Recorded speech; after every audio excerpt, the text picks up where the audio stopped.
Donald Trump's longtime driver is suing him for years of unpaid overtime. But this isn't just about back pay. It's about what happens when someone who has been invisible for decades decides he's had enough of silence. For 25 years, one man sat behind the wheel, watching, listening, keeping his thoughts to himself. Now, at 66, Noel Cintron is ready to speak, and what he has to say could challenge everything we thought we knew about Donald Trump. Cintron wasn't only a driver, he was a shadow, a silent witness to calls that never reached the press, deals that shaped an empire, and private moments hidden from the spotlight. For more than 2 decades, he guided Trump through Manhattan streets in sleek Cadillacs and limousines. Being a chauffeur at that level was never just about knowing the traffic shortcuts. It meant knowing how to vanish while still being completely alert. Every day followed a ritual. The car was prepped before sunrise, engine humming, paint gleaming. The moment Trump slid into the back seat, Cintron could sense the kind of day it would be. Some mornings, silence filled the cabin, the weight of Trump's thoughts unspoken. Other times, the car became a rolling command center, filled with phone calls that brokered multi-million-dollar deals before the first traffic light. What most people don't realize is that drivers like Cintron become living record books. Day after day, year after year, they see patterns unfold. They witness the same allies and adversaries come and go. They watch fortunes rise and collapse, and they see how their boss reacts when no audience is around. The unspoken rule of the trade is absolute. Notice everything, remember nothing, repeat less than nothing. Cintron mastered that unwritten code better than most. He became part of the background, present but invisible, loyal without question. But now the silence has cracked, and when someone who's seen it all decides to speak, the fallout could be explosive, not just for the man he served, but for the image of power itself. He could sense Trump's mood before Trump himself realized what kind of day it would be. Through the 90s, Cintron watched him juggle casinos and real estate empires. By the early 2000s, reality TV had turned Trump into a household name, adding a whole new layer of pressure. Each chapter brought different types of rides, different conversations, and different expectations. Yet through it all, Cintron was there in the driver's seat, quietly absorbing everything. The job demanded sacrifice. Working 50 or more hours a week was just standard. Family trips had to be mapped out long in advance and could vanish instantly with one phone call. Medical checkups were delayed.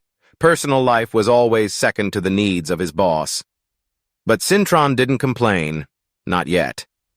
This was the bargain.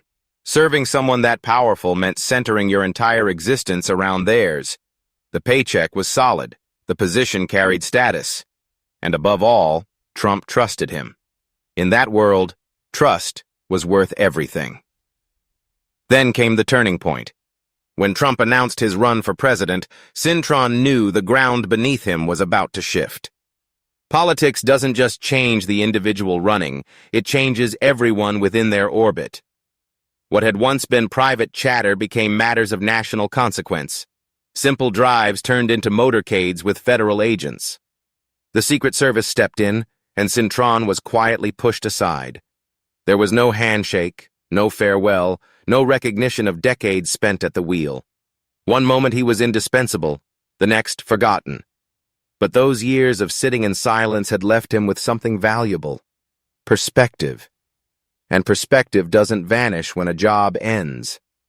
Most drivers in his position would have walked away, signed the papers, and lived out retirement in peace. That would have been the safe choice. Staying silent would have been smarter. Speaking out against Trump came with heavy risks. But something gnawed at him. Maybe it was the cold way his service ended. Maybe it was the years of watching how ordinary people were brushed aside while the powerful walked free. Or maybe the weight of a quarter-century of silence simply became too much to carry. By 2018, the burden was unbearable. And when Cintron finally broke his silence, he didn't do it quietly. He filed a lawsuit that dragged Trump's treatment of employees into the open and exposed patterns that had been hidden in plain sight for decades. When Cintron's lawyers submitted their 47-page complaint in a Manhattan court, it landed like a thunderclap in Trump's orbit. This wasn't some ex-employee angling for a quick settlement. It was a meticulous, fact-filled account spanning decades, outlining employment practices that painted a troubling picture, and the numbers were impossible to ignore. For over 25 years, Cintron worked roughly 55 hours a week, consistently exceeding the standard 40-hour threshold. By law, those additional 15 hours should have been compensated at time-and-a-half rates. Over just a 6-year period, that added up to more than 3,300 hours of unpaid overtime. Then came the twist that stung the most. In 2010, the Trump Organization handed Cintron what looked like a raise, bumping his salary from $68,000 to $75,000 a year. On paper, it seemed like recognition. But there was a catch. To receive that $7,000 increase, he had to give up his health insurance benefits, which were worth around $18,000 annually. The math was brutal. Instead of gaining, he effectively lost $11,000 every year under the guise of a promotion. Think about it.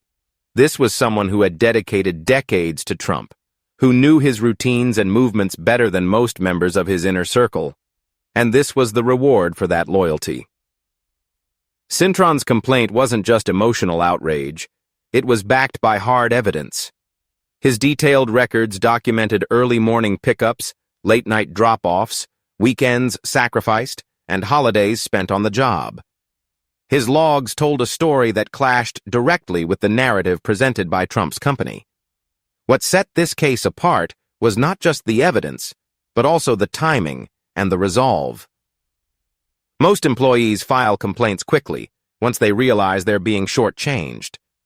Cintron stayed quiet until the very edge of New York's 6-year statute of limitations, suggesting he had spent years trying to resolve matters privately before resigning himself to legal action. The Trump Organization's defense strategy followed a familiar script. Rather than directly addressing the financial details, they went after Cintron's credibility, portraying him as a bitter former worker chasing money. But wage laws don't bend to loyalty or reputation. They exist to protect employees from exploitation, and if those protections were violated, personal attacks wouldn't erase the claims. And here's the part that struck deeper. Cintron's story wasn't isolated. His lawsuit cracked open a window into a wider pattern across Trump's businesses. From Atlantic City casinos to Manhattan hotels, from construction crews to Mar-a-Lago staff, similar stories surfaced.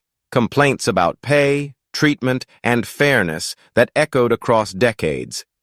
Housekeepers at Trump hotels noticed overtime hours mysteriously vanishing from their timesheets. Restaurant staff saw their schedules shifted around in ways that stripped them of benefits. None of it was coincidence. It was a system. The construction side of Trump's empire revealed an even harsher reality. Contractors who built Trump's properties, electricians, plumbers, carpenters, often had to sue just to receive their basic pay. Crews would finish the job only to be dragged into lawsuits that could stretch on for months, even years. Some local businesses grew so wary they refused to take on Trump projects unless they were paid up front. What's even more telling is how the legal community adapted. In New York and New Jersey, law firms began specializing in cases against Trump. They had seen the pattern repeat too many times. Workers were promised improvements only to discover hidden trade-offs buried in paperwork. Hours quietly disappeared from official records. Complaints led to fewer shifts or sudden firings. For people in roles like Cintron's, drivers, bodyguards, personal aides, the pressure wasn't just financial, it was personal. These weren't employees in the background. They were insiders with access to private conversations and delicate moments. That access came with a silent agreement: stay quiet or face consequences far beyond losing a paycheck. Even staffing agencies caught on. Some began warning temporary workers before sending them to Trump properties. Others, stopped working with Trump altogether after dealing with too many disputes and frustrated employees. At Mar-a-Lago, the same issues played out. Kitchen teams and maintenance staff worked long days without proper overtime. Final checks often came with unexplained deductions that left wages falling below minimum standards.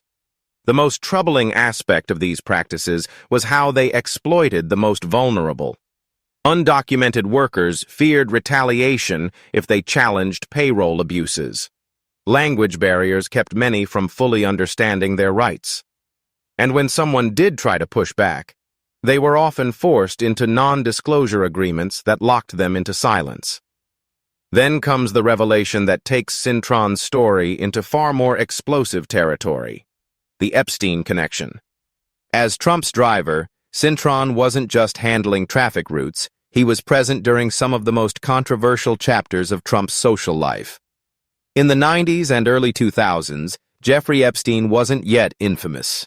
He was a wealthy financier who regularly appeared at Mar-a-Lago events and exclusive gatherings. He moved freely within Trump's circle. Every one of those meetings required arrangements. Someone had to coordinate transport, log the trips, and be present at every unscheduled stop. That someone was often Cintron. Professional drivers are meticulous record keepers, maintaining logs for tax purposes and company records. Which means that when it came to Trump's association with Epstein, Cintron wasn't on the sidelines. He was sitting in the front seat.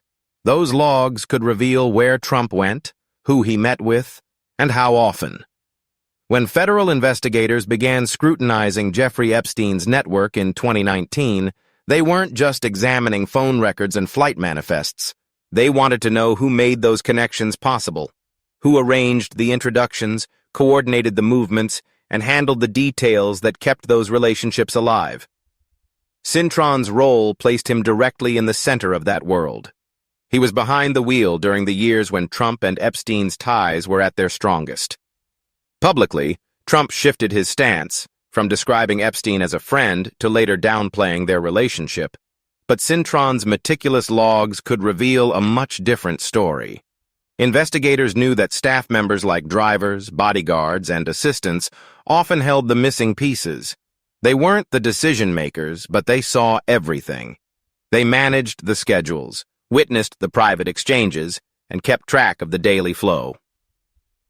Cintron's situation was especially significant because, unlike many Trump employees bound by ironclad non-disclosure agreements, he had the freedom to speak. His timing, combined with the way his employment ended, gave him a unique chance to share what he knew. Meanwhile, as Cintron pursued his legal fight, tremors were beginning to ripple through the Republican establishment. The party that had rallied around Trump was starting to show unease. By 2019, high-ranking Republicans were no longer speaking with the same confidence behind closed doors. Some questioned how much damage the constant scandals could inflict. Strategists began to draw up contingency plans just in case. On Capitol Hill, the shift was noticeable if subtle. Lawmakers who once received frequent calls from Trump saw the line go quiet. Routine planning sessions evaporated. Even Trump's most devoted allies felt themselves being edged out of his inner circle.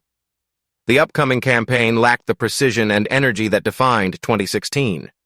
Fundraising teams quietly looked at other opportunities. Digital strategists who once fueled Trump's dominance online started lending their expertise to Senate and governor's races.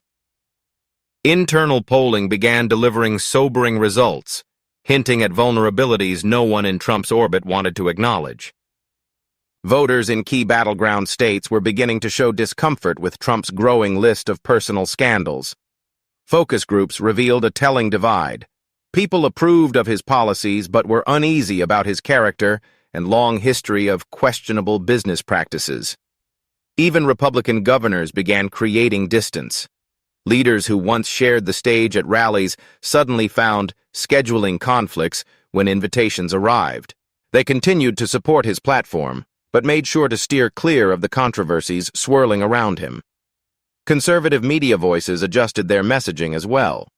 Instead of offering blanket defenses, they started drawing a line between backing Trump's policies and defending Trump himself. It was a subtle but deliberate shift, designed to prepare their audiences for a future where Trump might no longer be the face of the movement. The clearest signal came from campaign finance records. Wealthy donors who had previously bet everything on Trump began spreading their money across other candidates, hedging their bets as doubts about his future mounted. What gives Cintron's account its weight isn't only what he saw, but that he was willing to step forward when so many others stayed quiet. For a quarter-century, he had a front-row seat to Trump's life, noticing patterns that most outsiders could never access. Unlike executives confined to boardrooms or aides focused on official duties, Cintron was present for the in-between moments, the phone calls taken on the road, the conversations between events, the flashes of frustration when plans unraveled. These unfiltered glimpses revealed more about Trump's character than any press conference or campaign speech. When Cintron launched his lawsuit in 2018, it wasn't simply a bid for unpaid wages.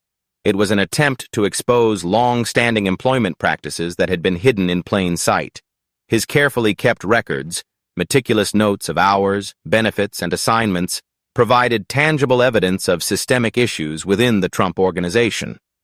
His legal team recognized the significance immediately. Here was a witness who could not be silenced by non-disclosure agreements, who had documentation to back his claims, and who stood as a voice for countless other workers who had endured similar treatment but never spoke up. What made his case even more important was how it connected to the larger pattern of Trump's legal troubles. While most investigations focused on financial fraud or political corruption, Cintron's story highlighted how those same behaviors trickled down to everyday employees. For labor investigators who had long suspected misconduct, his payroll files and benefit records were the missing proof they needed to examine whether the same patterns extended across Trump's entire business empire. The ripple effect was undeniable.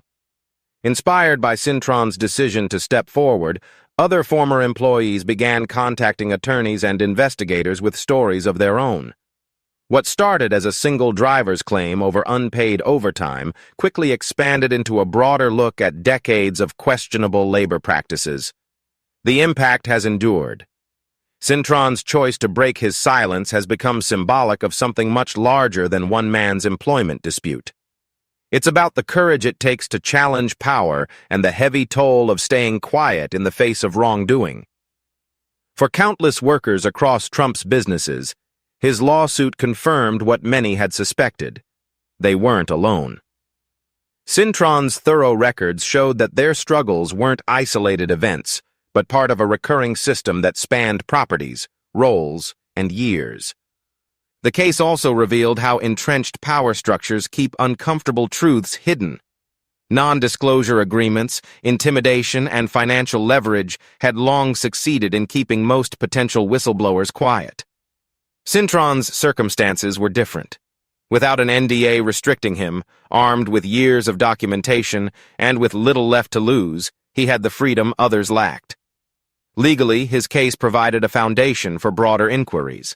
His logs offered investigators a roadmap into Trump's business operations. Labor lawyers gained new benchmarks for spotting patterns in other disputes. Regulators finally had concrete evidence of practices that could be pursued. But perhaps the most important takeaway from Cintron's story is the reminder of who really sees behind the curtain. It's not the executives in boardrooms, but the drivers, housekeepers, and personal aides who witness the raw, unfiltered reality every day. They see the distance between image and truth. And sometimes, after carrying those observations for years, they decide that telling the truth matters more than keeping the secret. As Trump's story continues to unfold on the national stage, attention has also shifted toward his family. Barron Trump, once shielded from public life, has begun to emerge. He made a rare appearance at a campaign rally, later standing with his father during the 2024 victory speech, where Donald Trump thanked all his children. With Trump returning to the White House, the question remains, will Barron continue to live quietly in the background, or step into a more public role? Now in his late teens, Barron has remained far less visible than his older siblings, afforded a degree of privacy unusual for the child of a former president. Yet the family's unique position at the center of American politics makes his future role a subject of growing curiosity. With his father back in the White House, the question lingers. Will Barron Trump step further into the public eye, or will he continue to live mostly outside the media spotlight? Some observers believe he may eventually embrace a more visible role, perhaps working behind the scenes in philanthropy or public relations as he grows older. Others think he'll focus on his own interests, whether sports, academics, or another path, and avoid the political limelight entirely. Whatever direction he chooses, it will likely reflect both his parents' protective instincts and the evolving weight of the Trump family legacy. Barron's story began not long after Donald and Melania's 2005 marriage.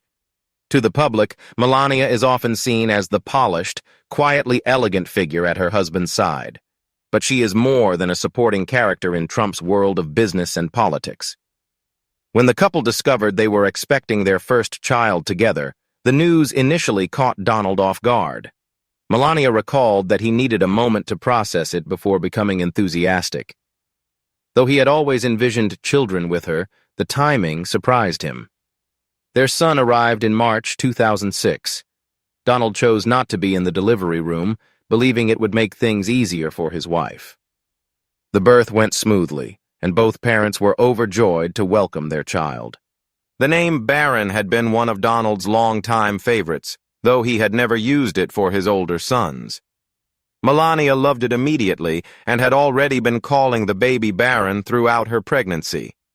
Even when Donald briefly reconsidered, she stood firm, insisting the name remain. That early disagreement over his name was just the beginning of many parenting choices they would face together. Their different approaches inevitably shaped how Barron was raised. One of the earliest and most important decisions concerned his education. From the start, the couple placed a strong emphasis on academics, enrolling him in one of New York City's most prestigious schools, Columbia Grammar and Preparatory School on the Upper West Side. When Donald Trump took the oath of office in 2017, Barron remained in New York long enough to finish his school year before beginning a new chapter in Washington, D.C. He made one of his last trips with his classmates especially memorable, inviting his entire fifth-grade class of about 80 students to visit the Capitol. The group toured the White House, met the president, explored the city, and even spent the night at a hotel before heading back to New York. Later that spring, the family revealed that Barron would attend St. Andrew's Episcopal School in Potomac, Maryland. Moving from Manhattan to the suburbs marked a dramatic change in his daily life. Tuition at St. Andrew's cost around $40,000 a year, placing him on an educational path distinct from those of other presidential children. Unlike the Obamas, Bushes, and Clintons who sent their kids to Sidwell Friends, Barron followed a different route. After Trump left office in 2021, Barron's schooling continued in Florida. He enrolled at Oxbridge Academy in Palm Beach, where he graduated with the class of 2024. At first, he had resisted leaving New York. Just 9 years old at the time, he had strong friendships and loved his school. His father reassured him that the move would give him an opportunity to help other kids, which made the transition easier for him to accept. By the time of Trump's second presidency, things looked different. Barron had moved back to New York City, enrolling at New York University, one of the country's most prominent and often debated institutions. While studying there, he lived at Trump Tower, though Melania ensured he always had a room waiting at the White House whenever he wanted to visit. Like many children of political families, Barron had to learn how to navigate the divide between personal privacy and public life. His mother played a key role in shaping that balance. Melania has long emphasized that her parenting philosophy is rooted in guidance during childhood, while ultimately allowing her son to make his own choices as he steps into adulthood. With Barron, Melania has always respected his choices about his future and the life he wants to build. During his father's presidency, Barron faced unique challenges, particularly online. Chelsea Clinton, who had endured similar scrutiny growing up in the White House, often defended him publicly. She urged people to allow him the privacy to grow up without unfair judgment, condemning negative stories and reminding critics that he deserved a childhood free from constant media attention. Jenna Bush Hager also came to his defense, stressing an important truth. Barron never asked for this spotlight. He didn't choose for his father to become president, yet he became a target simply because of his last name. Having lived through the same pressures themselves, both Chelsea and Jenna understood the heavy burden of being a president's child and called on the public to leave him in peace. Their support underscored how difficult and unusual it is to grow up within the White House bubble. For Melania, privacy has always been a priority, first during her modeling career and later as First Lady. When asked if she could picture herself in the role, she once explained she would be very traditional like Jackie Kennedy, focusing on supporting her husband and fulfilling social duties. After the family left Washington in 2021, Melania largely withdrew from the spotlight, devoting her energy to raising Barron. She has never sought a wide social circle, preferring family over networking. Even at Mar-a-Lago, where many know her, she maintains a reserved presence, polite but distant. Her priority has always been her son's well-being. Her parents also played a strong role in Barron's upbringing, though her mother, Amalia, sadly passed away in 2020. Those close to the family noticed that Melania's focus never wavered. Her life revolved around caring for her son. Over the years, Barron has developed into a quiet, private young man, much like his mother. While Melania occasionally engages in charity work, her greatest dedication is to her family. She ensures that home life runs smoothly and that Barron grows up with stability. Her emphasis on privacy has clearly shaped his reserved personality. Before becoming First Lady once again in 2025, Melania had already served in that role from 2017 to 2021 as the wife of President Donald Trump. Born in Slovenia, she built her early career as a model before stepping onto the world stage in Washington. Melania Trump holds a unique place in American history as the first naturalized U.S. citizen to become First Lady and only the second to be born outside the country after Louisa Adams. She is also just the second Catholic First Lady after Jackie Kennedy. Recent polls show her popularity on the rise, with a favorability rating climbing to 54% from 51% earlier in the year. In Washington, however, she remains something of a mystery.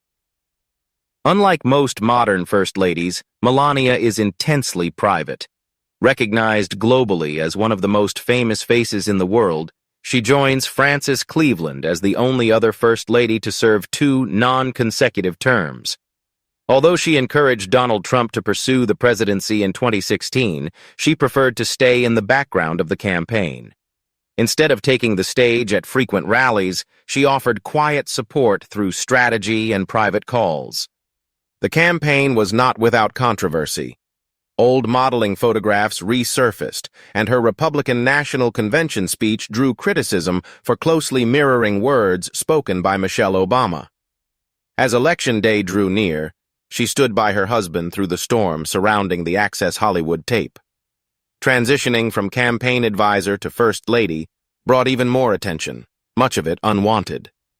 When Donald took office, Melania initially stayed in New York so Barron could finish the school year. During that time, she also finalized details of her prenuptial agreement. For the first several months, Donald's daughter Ivanka often stepped in to fulfill certain First Lady duties. Once Melania moved into the White House, she continued to keep a lower profile than many of her predecessors, spending more time in the family's private residence and hosting fewer events. Her tenure as First Lady wasn't without challenges. In 2018, she faced rumors about her husband's alleged affairs.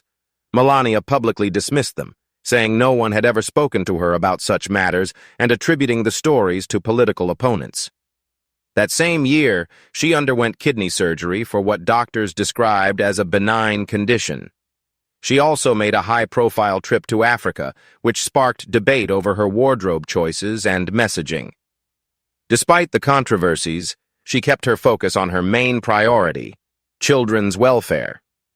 She launched the Be Best initiative, championing causes related to young people's health, safety, and online behavior. She also made regular visits to hospitals to spend time with children and their families. As First Lady, Melania walked a delicate line, balancing the heavy public responsibilities of the role with her determination to keep much of her life, and her sons, private. The constant media spotlight required Melania Trump to carefully balance her public role with her private responsibilities, all while promoting causes such as children's welfare and online safety. She maintained a more restrained presence than many of her predecessors, even as she launched the Be Best initiative, which focused on children's emotional and physical well-being. One of her biggest challenges was protecting her son Barron from excessive attention as he grew up in the White House.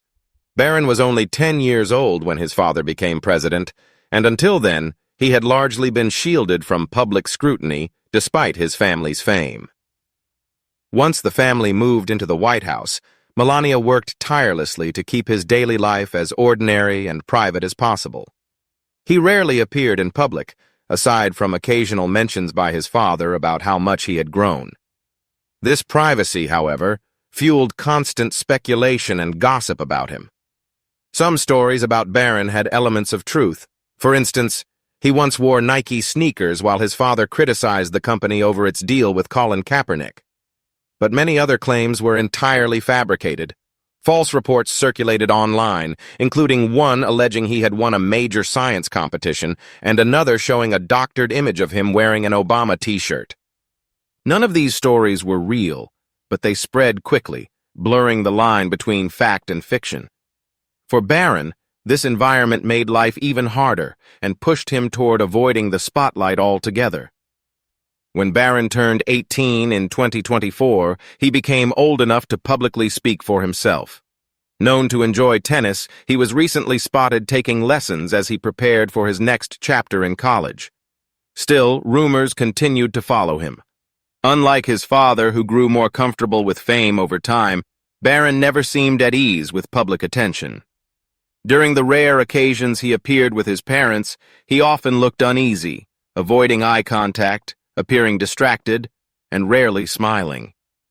Observers quickly picked up on these behaviors, and speculation about his health spread online. One viral video suggested he might be on the autism spectrum, shared by a woman who noted similarities to her own daughter. She even argued that if true, the Trump family could use their platform to raise awareness about autism. However, she later deleted the post, and the family responded swiftly to shut down the rumors. Melania's legal team quickly intervened when a YouTube video speculated about Barron's health, demanding it be taken down and firmly rejecting claims that he might be autistic. They stressed that his behavior reflected nothing more than typical childhood mannerisms. The episode highlighted how a single social media post about a public figure can spiral into a legal matter almost overnight. Not long after, another round of false stories surfaced. In June 2024, a supporter claimed online that Barron had an IQ of 170, spoke multiple languages, and was a chess prodigy. The reality is far more ordinary. He does speak Slovenian, taught to him by his mother Melania, but there is no evidence that he is fluent in French, Italian, or German. As for the IQ claim, no such record exists. And given Donald Trump's tendency to praise his son's height and growth, it seems unlikely he would have overlooked bragging about a genius-level score.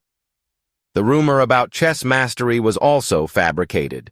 It originated from a satirical article in the Daily Chronicle, which published a photo of Barron with a chessboard and falsely declared he had achieved Grandmaster status. The same piece even suggested Donald Trump learned chess from Bobby Fischer, a statement easily disproven. While a quick fact-check could have debunked the entire story, social media allowed the fiction to spread far faster than the truth. As the Trump family returned to the White House, the challenge of separating Barron's real life from the myths surrounding him grew more intense. Rumors multiplied, fueled by conspiracy theories that ranged from misleading to outright bizarre. One of the strangest claimed that Barron Trump was actually Steve Bannon from the future. According to fringe online communities, Barron had supposedly traveled back in time to help his father secure the presidency. The theory spiraled further, invoking Donald Trump's uncle, who allegedly had access to Nikola Tesla's hidden blueprints for a time machine. Believers claimed these plans were used to construct the device, allowing time travelers to glimpse a catastrophic future. To prevent disaster, they said, Barron supposedly returned to ensure Trump's rise to power. As far-fetched as it sounded, the narrative gained traction among certain corners of the internet. Adding to the intrigue was the rediscovery of two obscure novels by Ingersoll Lockwood, written in the late 19th century. The books, Barron Trump's Marvelous Underground Journey and The Last President, feature a young character named Barron Trump, who embarks on fantastical adventures alongside figures called Don F. and Princess Poofa. The uncanny similarities between fiction and reality fueled the imagination of conspiracy theorists who claimed the stories were prophetic. For some corners of the internet, the similarities between the old books and the Trump family are taken as evidence of time travel, fueling the belief that the stories were somehow predictions of their rise to power. These claims may entertain conspiracy enthusiasts, but they have no grounding in fact. What they do show, however, is how far the internet's imagination can go when it latches onto the lives of prominent families like the Trumps. As Barron continues to live mostly out of public view, his name remains woven into a mix of truth and fiction that thrives online. Reality may be far less dramatic than the theories, but it hasn't stopped the internet from turning his life into a source of endless speculation. Wild ideas about Barron and his family circulate constantly, keeping conspiracy-minded communities buzzing. Just when it seems every rumor has been exhausted, new ones emerge, fantastical, attention-grabbing, and often debated across forums and social media. From outlandish time travel claims to other sensational theories, these stories highlight the lengths people will go to create narratives around public figures. And when the subject is as high profile as the Trump family, the material is nearly limitless. Another compelling aspect of the Trump story is the wide age gap between Barron and his older half-siblings. This difference has shaped the way their relationships developed. Donald Jr., born in 1977, is nearly 3 decades older than Barron, who arrived in 2006. Ivanka and Eric are both more than 20 years older. And even Tiffany, the closest in age, was already a teenager when Barron was born. With such a generational divide, the older siblings often function less like traditional brothers and sisters and more like mentors or even extended family members. Their dynamic with Barron reflects this: protective, advisory, and shaped by their own adult experiences at the time of his childhood. While they were carving out careers, raising families, or stepping into the public spotlight, Barron was still navigating early childhood, reinforcing a relationship that felt more like guidance than equality. Even with the wide age gap, the Trump family still comes together for important milestones, and Barron's presence at these gatherings shows that distance in years doesn't always translate to emotional distance. Still, the difference in ages is something the media often points out, fueling speculation about how the siblings relate to one another in private. Unlike many families, the Trump children never grew up under the same roof. Donald Jr., Ivanka, and Eric were raised primarily by their mother, Ivana, while Tiffany lived with her mother, Marla Maples. Because of this, rumors have circulated that Barron isn't especially close to his older siblings. Yet their public appearances tell a different story. The family frequently gathers for events at the White House and Mar-a-Lago, and those moments often highlight the bonds between them. During Donald Trump's inauguration, for example, Ivanka was touched to see Barron playing peekaboo with her young son Theodore, calling him the baby whisperer on social media. Tiffany has also shown her affection for Barron. On his 14th birthday, she shared a family photo with a heartfelt message about how much he means to her. Like many blended modern families, the Trumps demonstrate that separate households and age differences don't necessarily weaken their ties. Yet alongside these glimpses of family connection, some of the strangest conspiracy theories have swirled around Barron's life. One of the most outlandish claims suggests that Princess Diana faked her death and is actually his biological mother. The rumor gained traction after an old interview of Diana resurfaced online, where she spoke about carrying out charity work privately. For conspiracy-minded followers, this was twisted into evidence that she had staged her own death. The theory quickly caught fire among communities eager for sensational narratives. Some QAnon supporters took it even further, alleging that Barron was secretly the child of Diana and Donald Trump. According to this claim, Diana didn't die in the tragic 1997 car crash, but instead went into hiding, later giving birth to Barron in 2006. This narrative imagined a world where the late Princess of Wales and the former U.S. president shared a child, an idea that, while baseless, captured the fascination of conspiracy theorists who thrive on blending fantasy with reality. Some conspiracy theorists went so far as to argue that if Barron were truly the son of Diana and Donald Trump, it would somehow make him the rightful heir to the British throne, a fantasy that attempted to merge royal succession with American politics. Of course, this idea has no basis in reality and ignores centuries of legal, cultural, and historical rules surrounding the monarchy. Still, that didn't stop the rumor from spreading online, particularly among those already inclined to believe fringe narratives. The claim generated plenty of debate in certain internet circles, driven almost entirely by speculation. Even though it was implausible from the start, it demonstrated how easily conspiracy theories can gain momentum in the digital era. People who buy into such notions are often searching for hidden links or secret backstories, no matter how far-fetched they may be. And with the way social media amplifies information, even the most absurd claims can go viral, sparking endless arguments and wild interpretations. While this particular story is pure fiction, it highlights the lengths some will go to create dramatic tales that blend intrigue, mystery, and fantasy.